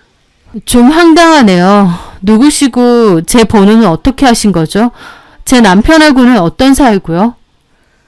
제가 흥분해서 물어보니 그 여자가 차분하게 저를 보며 말을 하더라고요. 저 사실 박진우 씨랑 만난 지 좀 됐습니다. 라더군요. 남편 문제로 만나자는 거기에 혹시 남편에게 내연녀가 있었나? 약간 예상은 했는데 그래도 막상 들으니 너무 어이없었죠. 나한테 연락한 거 보니 박진우 유부남인 거 잘 아는 것 같은데. 네, 맞아요. 근데 나한테 찾아와서 이런 얘기 하는 이유가 뭐예요? 그 여자는 가방에서 초음파 사진을 하나 꺼내주었습니다. 임신 초음파 사진이었죠. 이 아이 진우 씨 아이예요. 라는데 너무 어처구니가 없어서 웃음이 나오는 겁니다. 이런 일을 실제로 겪기도 하는구나 싶기도 하고 내가 하다하다 남편 때문에 별일을 다 겪는구나 싶기도 하고요.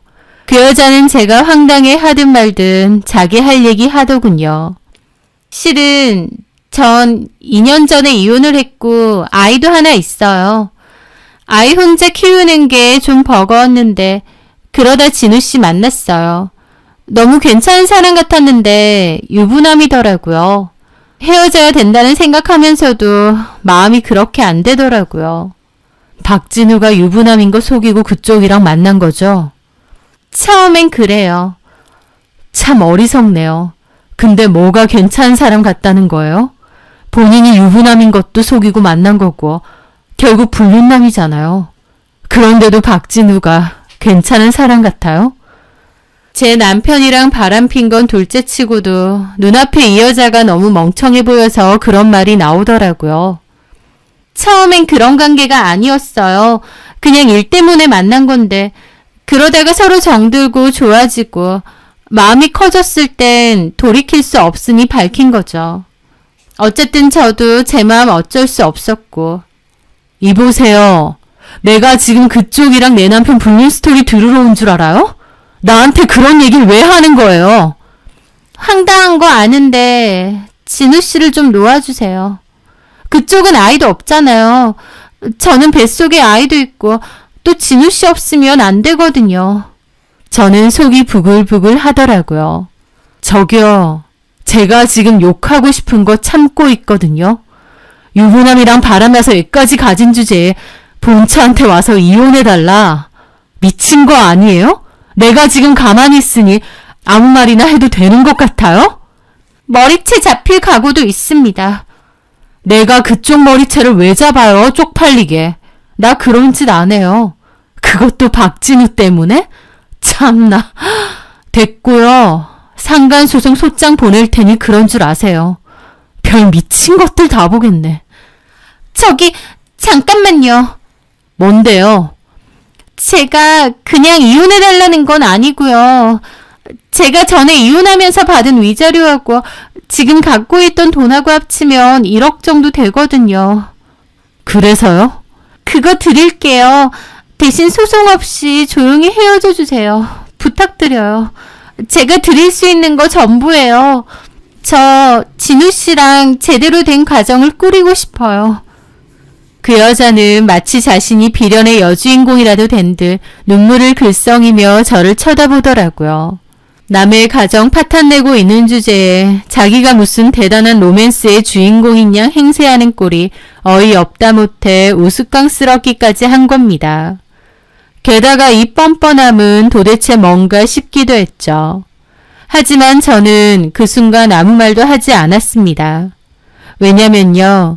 그 순간 제 머릿속을 스쳐 지나간 감정은 슬픔도 분노도 아니었거든요. 남편이 바람을 피웠고 그 상대 여자가 찾아와 돈 줄 테니 이혼해달라는데 제 감정은 슬프지도 화나지도 않았다니 너무 이상하게 들리시죠? 그런데 그 순간 저는 오히려 아이러니하게도 아, 이건 기회다. 놓치면 안 된다. 라는 생각까지 들었습니다. 저는 마음속으론 이미 그 여자의 제안을 받아들이고 남편과 바로 이혼할 결심도 했습니다. 하지만 그 순간만큼은 심란하다는 듯 아무 티도 내지 않고 다시 앉아 창밖을 봤죠. 아무 말 없이 창밖을 보고 있는데 문득 남편을 처음 만났을 때가 떠오르더라고요. 그때만 해도 남편과 제가 이런 관계가 될 거라고는 상상도 못했죠. 남편 박진우를 처음 만난 것은 몇 년 전 소개팅 어플을 통해서였습니다. 해외 명문대 졸업, 무역회사 CEO, 자수성가형 사업가.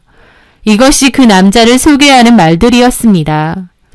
이런 어플에서는 프로필을 속이는 경우도 많다 보니 그게 전부 사실일 거라고 생각 안 했던 것 같아요. 다만 그때 좀 외롭기도 하고 남자를 만날 만한 통로가 없었기에 가볍게 대화를 하고 만나게 되었던 것 같습니다. 그런데 막상 그 남자를 만나보니 어플로 대화를 할 때보다 더 완벽하고 괜찮은 사람이었어요. 약속 장소에 먼저 나와 저를 기다리던 그는 작은 꽃다발을 건네며 젠틀하게 웃었습니다. 대화 내내 그는 제 이야기를 집중해서 들어주었고 매너도 상당히 좋더라고요. 그리고 본인의 얘기도 했는데 마치 어느 성공한 CEO의 성공 신화를 듣는 것 같은 기분마저 들었습니다. 그는 부모님을 일찍 여의었고 자기를 돌봐줄 수 있는 친척이 있는 해외로 넘어갔다고 하더군요. 거기서 일찌감치 일하며 학비를 벌었고 공부도 열심히 해서 명문대도 졸업했다고 했습니다. 그 후 한국으로 돌아와 평소 관심이 있던 무역 분야의 회사를 차렸고 성공했다고 하는데 그의 이야기는 마치 한 편의 드라마 같기도 했습니다. 좀 전형적이기도 하면서도 또 한편으론 그 남자를 굉장히 매력적으로 보이게 만들어주기도 했죠. 그래서 저는 수진 씨처럼 평범하지만 따뜻한 가정에서 자란 사람이 부러워요. 친척집에서 지내긴 했지만 어쨌든 친부모님은 아니다 보니 눈칫밥도 많이 먹고 외롭고 힘들었거든요. 이제 제가 원하는 성공도 이뤘고 가족이라는 울타리를 만들고 싶어지더라고요. 그의 진심 어린 고백에 저는 완전히 넘어갔습니다. 그가 겪었을 외로움에 마음이 아팠고 또 제가 그가 원하는 따뜻한 안식처가 되어주고 싶다는 생각마저 들었으니까요. 그날 이후 그 남자와 저는 자주 만났습니다. 아침에는 다정한 메시지로 저를 깨웠고 저희 회사 앞도 종종 찾아왔죠. 처음 저희 부모님께 소개를 드리던 날에는 저희 아버지가 좋아하시는 위스키와 어머니를 위한 고급 스카프를 선물하는 센스까지 보여주었습니다. 저희 부모님은 그의 듬직하고 예의 바른 모습에 완전히 반해버리셨죠. 그렇게 꿈같은 6개월이 흘렀고 그는 저희가 처음 만났던 레스토랑에서 제게 프로포즈했습니다. 수진아, 나를 구원해줄 사람은 너밖에 없는 것 같아. 나와 평생 함께 해줄래? 저는 눈물을 흘리며 그의 프로포즈를 받아들였습니다. 제 인생에 다시 없을 완벽한 남자, 그가 바로 제 운명이라고 굳게 믿으면서요. 그렇게 결혼을 했는데 그 후에도 그는 늘 바빴습니다. 해외 출장도 잦았고 밤 늦게까지 이어지는 미팅도 많았죠. 그는 복잡한 무역 용어를 늘어놓으며 자신의 사업에 대해 설명하려 했지만 저는 사실 들어도 모르겠기에 그냥 대강만 들었습니다. 물론 그러면서 그가 성실하고 유능한 사업가라는 사실을 단 한 번도 의심한 적이 없어요. 그 의심 없는 믿음이 제 인생을 지옥으로 끌고 들어갈 뻔했다는 사실도 모른 채 말이죠. 결혼 생활이 1년을 넘어가면서부터 조금씩 이상한 점들이 눈에 띄기 시작했습니다. 남편은 종종 거액의 현금 다발을 집에 가져왔는데 사업상 급하게 현금이 필요해서 그렇다라더군요. 게다가 가끔은 정체불명의 사람들에게서 독촉 전화가 걸려오는 것 같기도 했습니다. 남편은 늘 사업상 필요한 일들이다 라고 했지만 그걸 지켜보는 저는 어쩐지 불안하더라고요. 그렇게 시간은 흐르고 남편과의 결혼 생활도 2년이 넘어갔을 때쯤이었습니다. 남편의 차를 탔는데 차가 너무 지저분한 거예요. 남편 말로는 바빠서 세차할 시간도 없다고 하는데 제가 날 잡아서 하루 청소를 좀 해줘야겠다 싶었죠. 그래서 남편이 해외 출장을 가서 집에 없는 틈에 남편 차 실내 청소를 좀 해주려고 했습니다. 짜잔 하고 서프라이즈로요. 그렇게 남편의 차를 청소하는데 우연히 발견한 서류 더미가 있더라고요. 별 생각 없이 그걸 봤는데 법무부에서 온 서류인 겁니다. 너무 생소했기에 이게 뭘까 궁금하더라고요. 그렇게 확인을 해봤는데 거기에는 정말 충격적인 내용이 있었죠. 저는 그 일을 계기로 남편과 이혼을 결심했습니다. 그리고 남편 몰래 이혼을 준비하고 있었어요.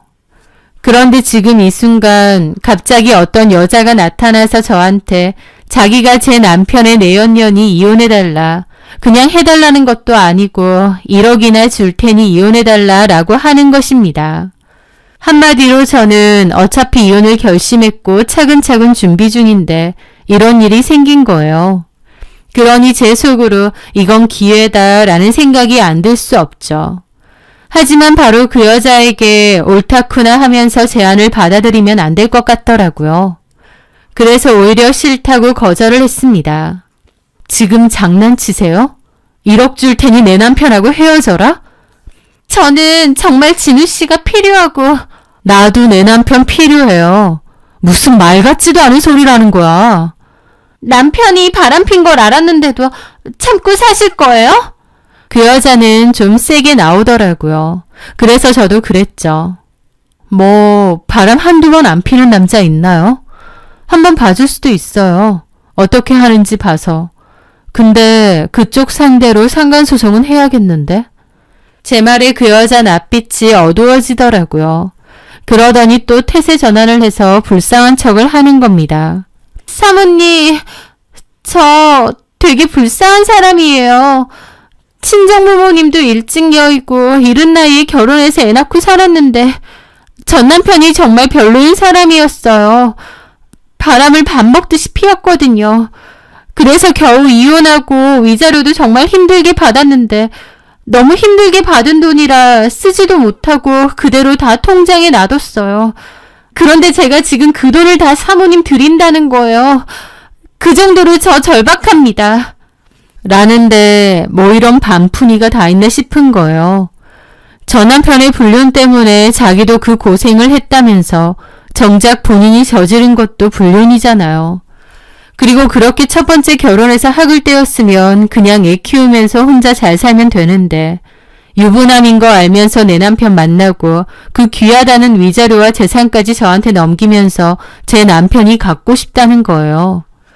그러면서도 세상에서 제일 불쌍한 척, 사연 있는 척, 동정심을 유발하려는데 그 가식과 위선이 참 역겹더라고요. 불쌍한 척 해봤자 결국 불륜녀고 불쌍한 척 해봤자 결국 제 남편이 사업도 크게 하고 재력도 있는 것 같으니 본인이 차지해야겠다 그거잖아요. 하지만 이 멍청하지만 욕심 많은 여자도 모르는 게 있었죠. 그때까지만 해도 저는 알고 있는 남편의 비밀을요. 저는 그 말 같지도 않은 소리를 들으면서도 진심으로 고민하는 척 연기를 했습니다. 그러면서 말했죠. 참 어이가 없네. 나도 이런 상황이 너무 어처구니가 없어요. 죄송해요. 일단 돌아가세요. 지금 그쪽이 나한테 폭탄을 몇 개 던진 줄 알아요? 일 잘하고 가정적인 남편이 바람 피우고 있었다는 것도 어이없고 그쪽이 임신했다는 것도 기가 막히고 나 지금 머리 터질 지경이니까 일단 돌아가세요. 그리고 저는 자리에서 일어나서 나갔습니다. 남편의 불륜 사실을 알고 오히려 쾌재를 부르다니 이 기막힌 상황이 참 어처구니가 없긴 하더라고요. 그 여자는 그 뒤로도 저에게 연락을 몇 번 더 해서 헤어져 달라고 부탁한다고 했습니다. 저는 좀 고민하는 척 연락하지 마시라고 밀당을 하다가 결국은 전화를 해서 말했습니다. 좋아요. 박진우 네가 데리고 사세요. 그 인간이 내 뒤통수 치고 있었다 생각하니 너무 기막혀서 나도 그 인간하고는 더는 못 살겠거든. 감사합니다. 죄송합니다. 됐고요. 변호사 사무실에서 만나죠. 그쪽이 원하는 대로 헤어져 줄 테니. 그렇게 저는 그 여자에게 변호사 사무실에서 만나자고 했습니다. 저는 마지막까지 상처받고 고뇌하는 아내의 연기를 놓지 않으며 그녀가 내민 위자료 1억 원에 대한 합의각서에 도장을 찍었습니다. 이 돈 받는다고 내 상처가 아물지는 않겠지만 나보다는 당신에게 그 인간이 더 필요할 것 같네요. 제 처연한 연기에 그녀는 죄책감 가득한 얼굴로 미안하다며 고개를 숙였습니다. 저는 이 말 같지도 않은 연극이 참 어이없다는 생각을 속으로 하면서도 그냥 겉으로는 최대한 티내지 않았어요. 그녀는 그 후 저에게 3차례에 걸쳐 총 1억 원을 이체했고 저는 입금 알람을 확인하고 나서야 이혼 서류를 준비했습니다. 그날 밤 저는 남편에게 이혼 서류를 내밀었습니다. 남편은 너무 뜬금없다는 듯 놀라더군요. 왜냐면 남편에겐 티를 안 냈거든요. 갑자기 이게 뭐냐는 그 인간한테 그간 있었던 일을 다 얘기했습니다. 제가 원래도 이혼 준비를 하려 했었다는 얘기는 하지 않았고 네 상간녀가 찾아와서 이혼을 요구하더라는 얘기는 했죠. 남편은 엄청 당황하더라고요. 저는 그 여자가 임신까지 했다며 이혼해달라고 부탁한다고 했다면서 저는 더는 못 살겠다고 이혼하기로 했다고 했습니다. 남편은 몹시 낭패인 얼굴이었어요. 저를 끝까지 속일 수 있을 줄 알았겠지만 그 여자가 저를 찾아와서 다 말할 줄은 몰랐겠죠. 그리고 제가 생각보다 담담한 태도로 이혼해준다고 이미 내 마음 정리는 끝났다고 하니 그것도 놀랐을 테고요. 상간 소송하고 이런 짓 안 해. 그냥 깨끗이 이혼해 줄 테니까 협의이혼으로 최대한 빨리 끝내자. 저기요. 이제 그렇게도 부르지 마. 내가 지금 겉으론 괜찮아 보여도 속은 아니거든. 폭발하기 직전이니까 건들지 마. 남편은 아무 말도 하지 못했죠. 결국 그렇게 협의이혼 서류에 도장을 찍었습니다. 남편이 떠난 텅 빈 집에서 저는 홀로 샴페인을 터뜨렸습니다. 1억이라는 돈이 생겨서가 아니었습니다. 제 인생 최악의 쓰레기를 심지어 돈까지 두둑히 받아가면서 안전하게 치워버렸다는 사실에 대한 해방감 때문이었죠. 제가 그날 남편의 차에서 발견한 서류는 뭐였는지 이제는 말씀드릴 수 있을 것 같네요. 제가 발견한 건 바로 출소 후 정기 신고 관련 통지서였습니다. 출소라니 너무 충격이었고 남편에 대해서 알아보게 되었어요. 그리고 남편의 과거에 대해 알게 되었죠. 불법 유사 수신행위 사기범이 바로 남편이었습니다. 해외 명문대 출신 CEO도 아니었어요. 최종 학력은 중졸이고 이름까지 바꾼 정과 사범의 전문 사기꾼이었더군요. 그의 범죄 수법은 이랬습니다. 자수성가한 젊은 사업가라는 완벽한 가면을 쓰고 사람들에게 접근한 뒤 그럴듯한 말솜씨를 내세워 해외 희귀 원자재 거래 같은 아이템을 내세우고 원금 보장은 물론 월 10%의 수익을 보장한다는 말로 투자자들을 현혹하는 것이었습니다. 물론 모든 것은 거짓말이었습니다. 그의 신규 투자자의 돈으로 기존 투자자의 수익을 돌려막으며 신뢰를 쌓았어요. 저와의 결혼까지도 그의 사기 중 하나였습니다. 저의 평범하고 선량한 이미지로 자신의 신뢰도를 높이고 안정적인 가정을 꾸린 모습을 보여주려 한 거죠. 제가 발견했던 거액의 현금 따발은 새로운 피해자들에게서 뜯어낸 투자금이었고 집으로 걸려오던 독촉 전화는 수익금 지급이 늦어지자 불안해진 투자자들이 보내는 경고였던 것이죠. 이 모든 사실을 알게 된 저는 남편과 이혼을 결심했으나 문제는 남편이 정가 사범이나 되는 악질적인 범죄자인데 그리고 저까지도 자신의 사기에 이용하는 사람인데 제가 갑자기 헤어지자고 했을 때 어떤 보복 같은 걸 하면 어쩌지 라는 고민이 있었던 거예요. 결혼해서 살던 사람이 사실은 모든 게 거짓이고 정가 사범의 정가자라는데 거기다 대놓고 바로 이혼하자라는 말이 안 나오더라고요. 그래서 이런 증거들을 다 철저하게 모아서 법적으로 신속하게 이혼을 해야겠다고 결심을 했던 겁니다. 그런데 그 와중에 그 여자가 운명처럼 나타난 거고 저는 남편의 불륜이라는 이유를 핑계 삼아 돈까지 받고 이혼을 한 거죠. 남들은 제가 남편이 바람펴서 이혼당한 불쌍한 여자인 줄 알겠지만 실상은 그렇지 않았던 겁니다. 그렇게 이혼 후 저는 제 삶을 잘 즐기면서 살고 있는데 공교롭게도 우연히 동네 마트에서 장을 보고 나오다가 그녀와 마주쳤습니다. 그 여자는 어린 아기를 안고 있었고 첫째 아들이라고 했던 아이의 손을 잡고 있었죠. 저한테 돈까지 주면서 헤어져 달라던 그녀의 얼굴에는 행복 대신 깊은 그늘과 피로가 가득했습니다. 별로 좋은 인연도 아니고 그냥 무시하고 지나가려는데 그 여자가 저한테 말을 걸더라고요. 안녕하세요. 아, 네. 그러고 가려는데 그 여자가 물어보는 겁니다. 잘 지내시나 봐요. 얼굴이 좋아 보이네요. 저는 그 말에 그 여자를 돌아봤죠.